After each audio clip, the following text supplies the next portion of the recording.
micromanagement usually isn't about control. It's about fear. Fear that if you let go, things will fall apart. But here's the hard truth. Holding on too tightly can create exactly what you're trying to avoid. Most leaders don't set out to micromanage. They're trying to protect outcomes. But in doing so, they undermine ownership, trust, and creativity within their teams. Micromanagement feels like leadership in the moment, but it almost always leads to a sense of disempowerment for their team. Dawn, talk to us. Yeah, this issue of micromanagement is such a common issue we see, not only with leaders recognizing or sensing that frustration that they don't know how to multiply themselves, but I'm I'm sure all of our listeners have had experiences with a leader who micromanages. Yeah. And it is such a common trap. I think I would just love to hear from you. How do we pull back the layers? Like, what's actually happening underneath the surface so that we as leaders can break this cycle? Absolutely. Well, first of all, I want our dear listeners to understand that we all are guilty at times of micromanagement. It's not only just in the workplace, but we can micromanage in our household. We can micromanage our spouses, our kids, extended family members, our aging parents. You can find that we're micromanaging our friendship group. I know that, I've got some friends who are regularly scheduling rounds of golf for guys in our club, and they can fall into the micromanagement trap. So micromanagement essentially is what we fall into when we're afraid that other people won't step up or be able to do something as good as we can do it, or we think it should be done. But like you said, it's a trap. So at its core, micromanagement comes from a lack of trust, either in others or in our own ability to lead through delegation. And leaders often say they're not ready. My team isn't ready, or it's just easier if I do it. Oh, we've heard that one. 100 times at least. But what we're really saying in these moments is, I'm not ready to let go. Bam. If you're the only person who can do it right, then you'll be stuck doing it forever. Woo! And that is what I always say to myself, to people that we're coaching, is like, yes, initially the process of bringing somebody in to do something at your radical minimum standard feels like a heavy lift. But the trade-off is flexibility. It's getting your time back, right? It's seeing other people excel at doing something that you thought only you can do. And it is possible. So what does healthy delegation look like? How do we avoid micromanagement and do healthy delegation in kind of the midst of a high trust culture? Because that's where we see it happen most effectively. Yeah. Well, let me start by saying this. For any of us who have raised kids or are currently raising kids, and I'm not sure that it ever really stops the job.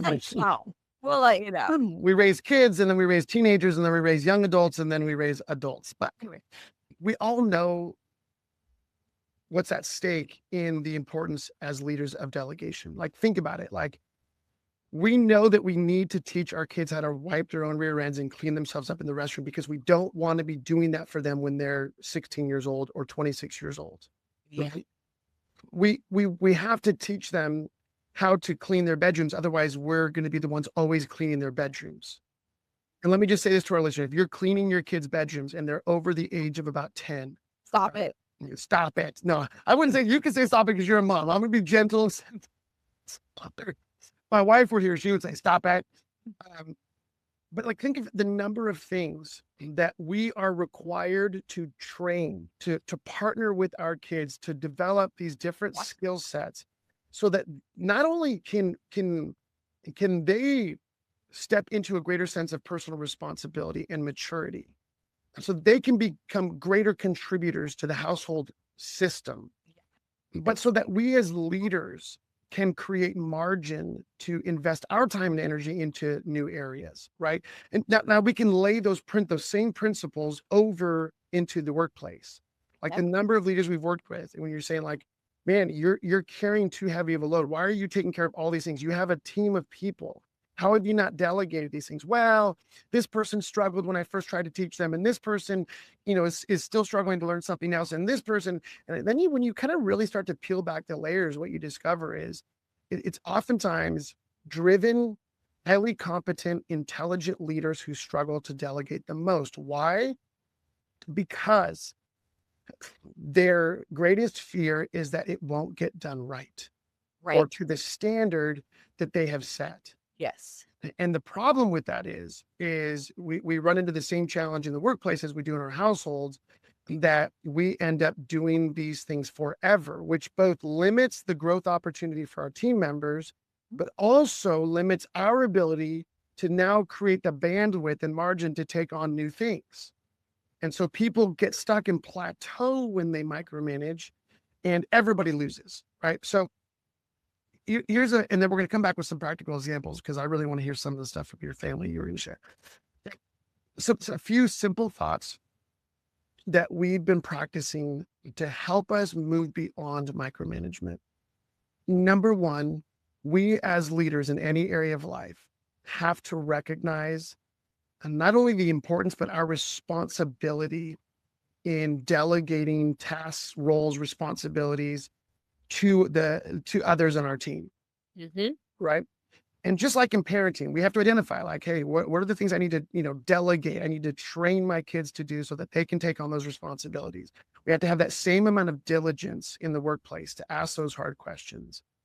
And then we as leaders have to choose what I would call an uncomfortable pathway.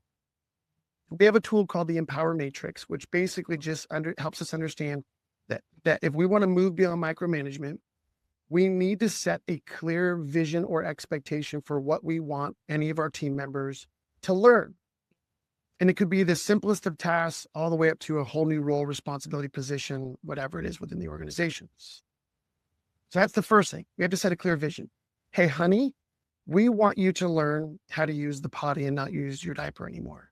Hey, honey, we want you to learn how to pick up after yourself in your bedroom and clean your bed and make your bed. Hey, honey, we need you to learn how to set the table. Hey, we need you to learn how to take out the trash. Hey, we need you to learn how to drive a car. And I've told the story a million times, but both of my kids, different generation. When I was young, man, we couldn't wait till we turned 16. On your birthday, you were at the DMV or whatever we call it in the country, and you were testing for your driver's license, because that represented freedom and liberty and independence. And both of my kids, different generation, they got all the social medias and, Snapchat and DMs, so they can communicate much more easy than we could when we were young. But man, both of my kids, we had to require them that they got their driver's license by the time they were 18. Right. And so we've got to take the responsibility as leaders of identifying those areas that we want our team members to grow in and develop. Okay. Can I make a confession? Please. I don't think I've ever told you this before, Eric. Hey, this is real time, real chat. We need like special music that kind of brings us into. I didn't get my license until I was 19. You have officially been removed from the Gen. Are you a millennial or a Gen X? I'm a millennial. Oh, that explains everything. But also, I started dating my now husband. I started dating Drew in high school, and he literally just drove us everywhere. So I never had that that drive, right? Like I was getting the benefit of it without actually having to do the work. So yeah, well, I know your husband a little bit, and if I was connected to him, I would let him do everything for me anyways. Because the guy knows what he's doing. It's just like easier to let Drew do it. Oh, Maybe Drew needs to listen to this. Maybe he's micromanaging a little bit, and you're Drew. Well, the stories I could tell about Drew, he loves a thing done right. Oh, 100%. We all do in our respective areas. Yeah. So going back to this uncomfortable pathway, we've got to first, number one, set a clear vision expectation of, okay, I want you to learn this. And then number two, we've got to be willing to provide what I would call a pathway with bumpers on either side. And we call these bumpers the calibration of support and challenge. Yeah. Right. What we mean by support and challenge, really simple. Support is what we all think of, which is encouragement, nurture, care, concern, time, energy, resources, partnership. It's coming alongside of people and trying to provide for them what they need to give them the best chance to meet the challenge. Now let's talk about challenge. The challenge is, what is this new thing I'm trying to learn or grow in or develop in? Right. Which means I'm moving beyond my comfort zone, which means I'm going to feel a little disorientation, which means I'm going to have to struggle, fumble, bumble my way into this new area of learning. Right. But challenge also comes with accountability. So when we provide these two energies as leaders for our team members, right, what we do is we're creating the bumpers. Like when we take our kids bowling when they're young, and we ask the person working in the bowling alley, can you raise the bumpers on either side of the lane to give the kids the best chance of keeping the ball in the lane and hitting some pins? Otherwise, let's be honest, the ball would be in the gutter every time. So we're not trying to be condescending or pedantic here. It's just an imagery to help us understand as leaders. We have to provide those bumpers. The way we provide those bumpers on either side is by providing support and challenge in a healthy measure, or we can think of these like the gas and brake pedal in the car. If it's all gas, we're just going to run into stuff and then we don't drive anymore. If it's all brake, we never go anywhere in the first place. We have to learn a kind of continual, intentional calibration of both the gas and brake, both support and challenge, that give our team members, our kids, our whoever we're investing in, the best chance of staying in what we call that growth lane. Right? They're clear about what they're fighting for. They're clear about their accountability. They're clear about the expectations. But we're also providing them support, care, nurture, encouragement, resources they need to have the best chance of growing into this. And as a matter of fact, for our listeners, I mean, if we think back to the most empowering people in our life, it could have been parents, it could have been teachers, coaches, mentors, professors, whatever. Yeah. An older sibling. We can look back and probably identify how those persons provided support and challenge for us that created an environment that gave us the best chance of getting the breakthroughs we need to grow in a new area and to find new areas of success and development. Right. So that's the beautiful. And I call it an uncomfortable pathway because as leaders, we're tempted to think, ain't nobody got time for that. I don't have time to come and babysit you and help you learn something new. Gosh, what am I paying you for? Wasn't this a part of your original job role and responsibility? Or aren't you smarter than this? Or you're an adult. I don't need to handhold you. The truth is, for us to grow in any area as leaders, we're going to need support and challenge to stay in that lane, and the people that we're leading for them to grow and develop in any area. But if we're not willing to partner people on our teams with support and challenge, that's moving toward a clear vision or expectation, then it's likely that they will sputter and eventually stagnate and plateau. And then where are we at as leaders? Now we're stuck doing the thing that we wanted to delegate forever and ever. And so it takes time, it takes energy, it takes commitment, it takes patience as people stumble their way into these new areas of growth. But here's what's on the other side. This is the part I want us to hear. And I have to remind myself of this all the time. Every time I step into trying to train somebody in something new, even with my clients, I have to wrestle with this. What's on the other side of empowering people so that we can delegate out these roles and responsibilities? What's on the other side is two things. Well, three things. Number one, we've just empowered somebody to do something they couldn't do before. Yeah.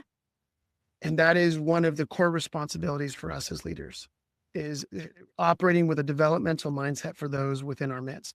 Number two, it now creates margin for us as we delegate away tasks, roles, responsibilities to now free up space for ourselves to begin to engage in new areas that we before could not. That's right. Number three, and this is one of my favorite, and this is the way I'm going to say this.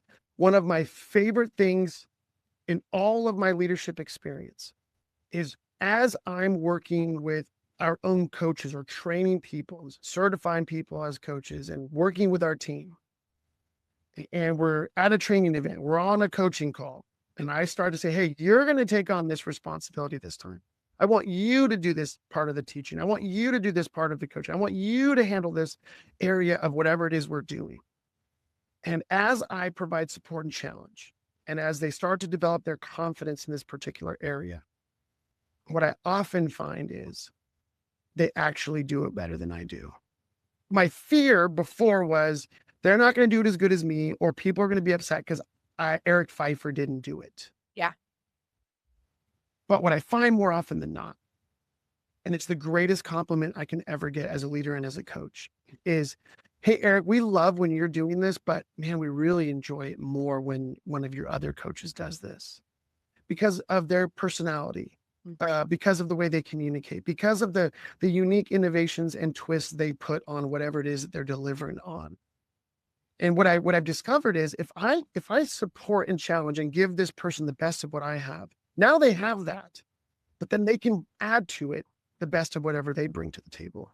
That's right. And what's amazing in the developmental kind of mindset, 1 + 1 does not equal 2. 1 + 1 = 10. It's an unbelievable thing, right? That we experience over and over and over again. And if I didn't have those data points, I wouldn't be so emphatic about this. So anyways, let me pause there, Doug. I know I've said a lot. I'm just kind of trying to set up for ourselves, for our listeners, what does it look like for us to move beyond micromanagement, and what's a simple, doable pathway to begin to empower the people around us so that everybody wins? Yeah. I think that support and challenge is so important in this process that I will say, if you are trying to delegate something and it is not going well, you can go back and take a look at those 2 bumpers and see where you are miscalibrating, right? Because if you're all challenge, then you're just creating a stressed environment where people don't know how to do what they need to do, but they also don't feel comfortable asking for your help. Right. And if you're too much support and not enough challenge, then they actually never grow. They just are comfortable staying where they're at. And so if you are in the midst of a delegation process at home with a team member and you're feeling frustrated, Yeah, I would say it's probably one of those things is the culprit there. Mhm. Other possibility is that you didn't cast a clear enough vision. The vision wasn't motivating enough. And so if you go back to one of those 3, you're going to probably find some new energy in this delegation process for your team. 100%. I mean, I even think, in one of our other episodes, you brought up a great example of a moment where you and I had to have this kind of sit down, tough conversation about how we were engaging in the areas where, in particular, I was engaging you unhelpfully. And what's interesting, when I think back to that journey, my tendency as a leader is when people come onto my team, it's like all support. You figure it out. It's great. Hey, I'm here if you need me. And very, very little challenge, very not clarifying expectations, not clarifying what I want the responsibilities to be. That's just not my strength. And so what happens is people feel cared for. They feel like, man, Eric's available. He wants to chat with me anytime. He's always wanting to connect. He's wanting to partner me. But people would feel a little aimless and feel like I'm not really sure. And then when I didn't feel confident because I wasn't really engaged in what was going on, like the deliverables, the results, the outcomes of different team members, then I would go from all support to all challenge. And then I would have these really intense conversations around do you really think you're bringing the value of what I'm paying you in this company? True story. That actually happened. Yeah, it did happen. I'm sorry. I'm on my own growth journey, but and that happened multiple times with you and other people like Aura on our team and others, where I would just flip flop because what I wasn't doing was I wasn't clarifying, hey, what are the expectations for these team members? Now, how do I provide both support and challenge? And I'll add this, that it's not a one-time thing. Like we have to regularly review with the people that we're partnering. That's key. That's key. Yeah, because we call it, some people call it accountability. What I call it is partnership, right? We're not here to police people. We're here to partner them. But we have to have these kind of frequent review opportunities. How are things going? What's working? What's not working? Can I help you in some way? Are you unclear about something? And as a leader, it gives me an opportunity in those sometimes very brief conversations to point things out like, hey, number one, maybe I need to give you kudos. Maybe I need to encourage you or compliment you or affirm you in something. I may also discover in those short little feedback meetings, hey, here's an area where I feel like maybe we need to be doing a little bit better. Or I want to challenge you to up the standard of what we're delivering on. Or, hey, I think we need to hit a different metric in this particular area of the business. But either way, regular feedback loop where we get an opportunity to provide support and challenge for the people that gives them, again, the best chance of staying on that growth trajectory. Yeah, that's absolutely right. Okay. We could keep riffing on this forever, I know, but Forever. transition into a couple stories where we have experienced this recently in our own lives. Do you want me to lead? Let me go first. Okay. Yes, sir. Come on, let's do it. So this recently played out in my own family because I have a 15-year-old and an almost 13-year-old, and we recently delegated doing the dishes to them. And what happened, well, now another distinction that we often make with our clients, Eric, is the difference between delegating and dumping. And I want to be clear that really I dumped the responsibility of doing the dishes on my kids. And really quickly, describe what's the difference between delegating and dumping. So I basically just said, you're doing the dishes. I skipped the step of casting a vision, like, hey, here's why I want you to do the dishes. Here's why I'm handing this off to you. Also, I never created those bumpers. I never did support and challenge. I never set clear expectations about what doing the dishes meant, what a clean kitchen looked like. And I never did that step of following up, providing that feedback loop. And so what happened? Well, in short succession, we had our sink clogged 2 times, which, as we already pointed out, sounds so familiar, and I'm sure it sounds familiar to a lot of our listeners. So, as we already pointed out, my husband is the jack of all trades, and so it's his job to then clear the sink, which then created a very grumpy Drew. Yeah. He's like, why do we keep getting in this situation? Yeah, this sucks. I don't enjoy clearing the sink. And also, why is this happening repeatedly? Yeah. And so I did a little reflection and realized, oh, hey, I actually never did the step of training them, setting the expectations.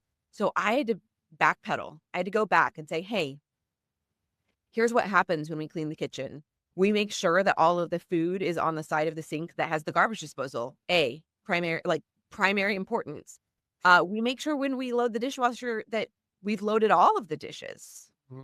And then we run the garbage disposal for no less than 30 seconds when we're done to make sure that we clear everything out and we're ready to go for the next time. And then, so I set those expectations, and then I had regular follow-ups. So every time they did the dishes for the next several weeks, I was like, hey, did you run the garbage disposal?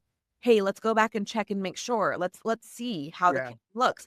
Hey, you did a great job. Oh my gosh, thank you for remembering to run the garbage disposal, right? So I started calibrating those support and challenge.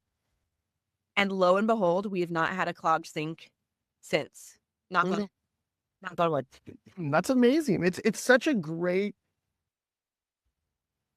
example, even though it's in your home life, but how this can easily be going on in the workplace, right?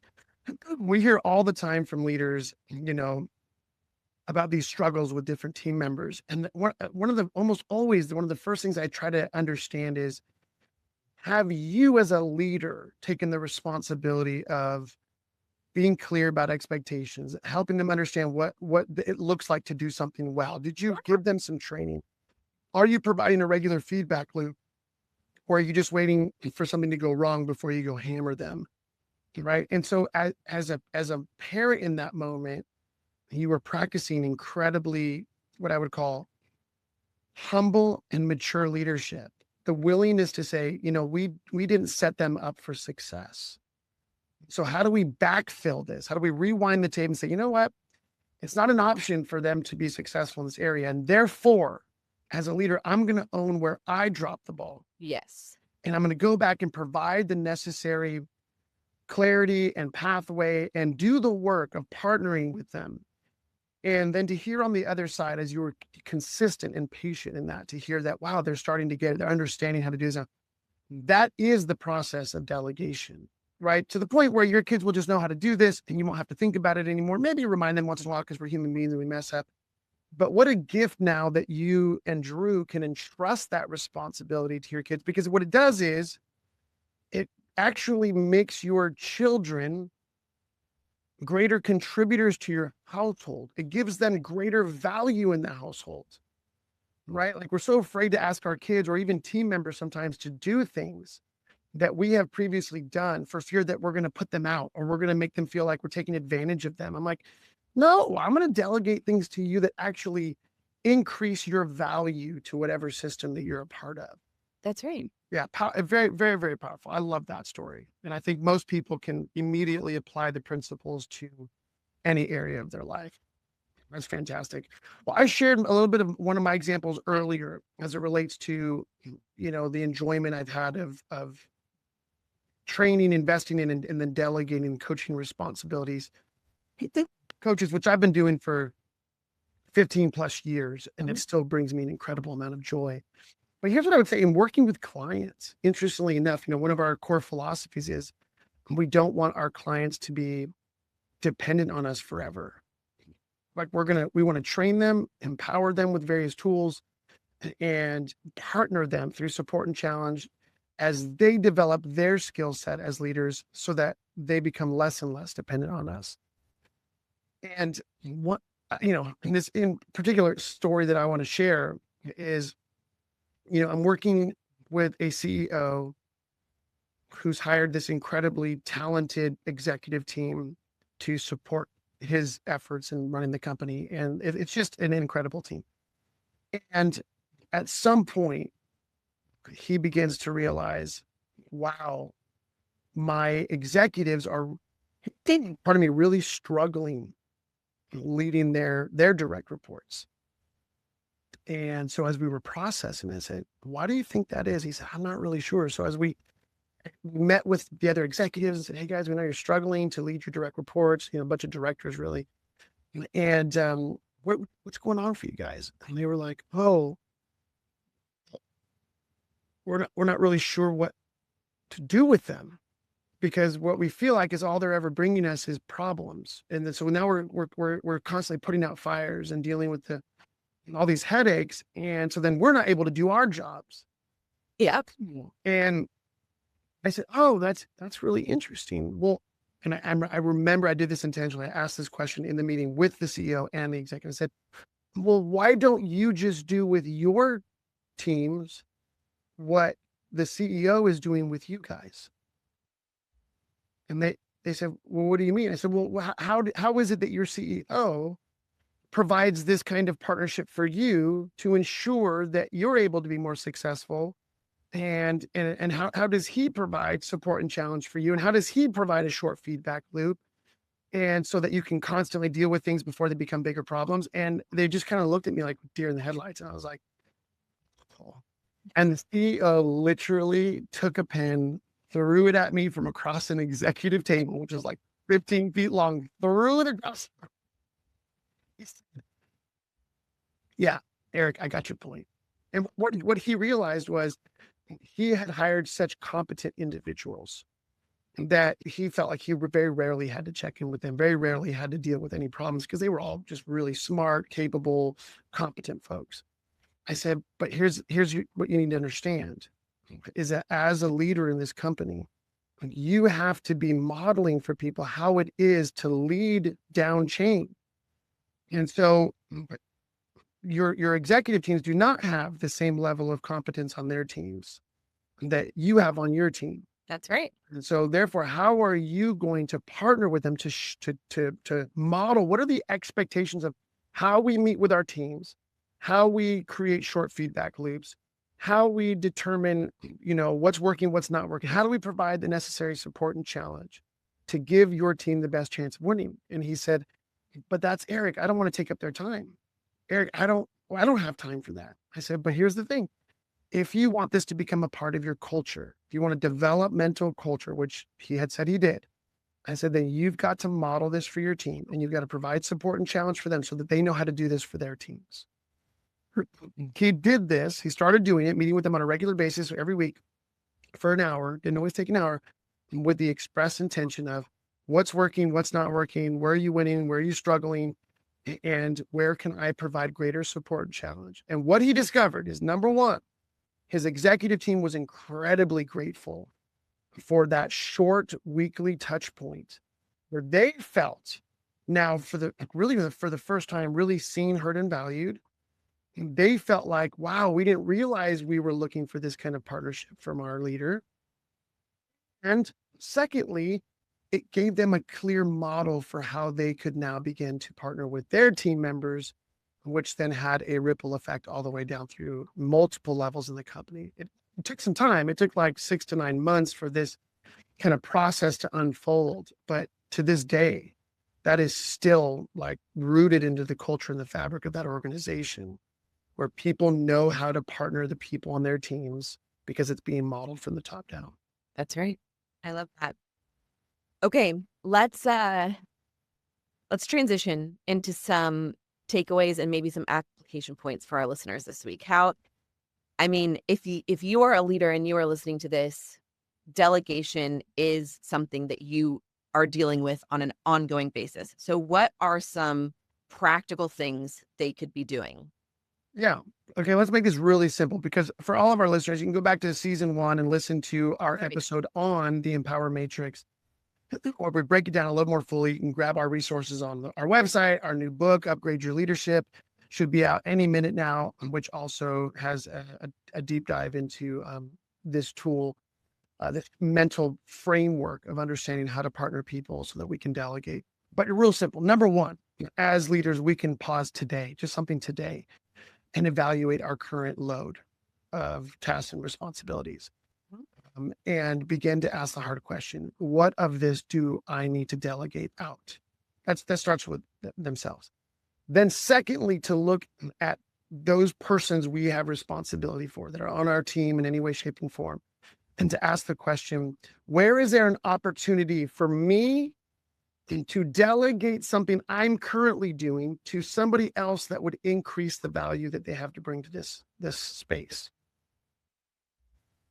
And then to commit ourselves to the process of partnering them through support and challenge with a short feedback loop, and to give those people a chance to take on to grow into, I should say, these new roles and responsibilities. Now, for most of our listeners, you've done this. You've already done this with your kids, with a friend, with another coworker. Like you've done this for other people already. You just didn't have the language for it, or people have done this for you. And so what I often find helpful when I'm trying to learn a new skill is to think of who's doing this or who has done this well that I know of, maybe for me, and where have I already kind of done this, and then to lean on those experiences to help shape and fill out this framework of support and challenge that we're talking about. That's great advice. I really like that even if we haven't had this exact experience, we have other experiences that we can draw on as we start a new process. I think that's really helpful. And I just want to remind everyone that if you are a leader, leadership is not about doing everything yourself. I mean, that seems obvious, but so often leaders get caught in that trap of feeling like they have to do everything themselves. Yeah. So instead, I want you to think about this. Leadership is about multiplying your impact by building capable people around you. I love it. Who can partner with you in that. Yeah. Yeah. I love it. That's so good. I have so much more I want to say, but we're going to pause here. Thank you to our amazing listeners. We love having you. We love the opportunity to share our own journeys with you, what we've learned, and what we have found works time and time again with those leaders that we have the privilege of coaching and working with. Please check out our next episode where we'll be talking about stress and how it leaks into your leadership and what to do when it starts affecting the people around you. Because guess what? Stress leaks. So important to remember, whatever is going on internally, it's going to eventually leak outside. And that's what we want to talk more about. We'll see you next time.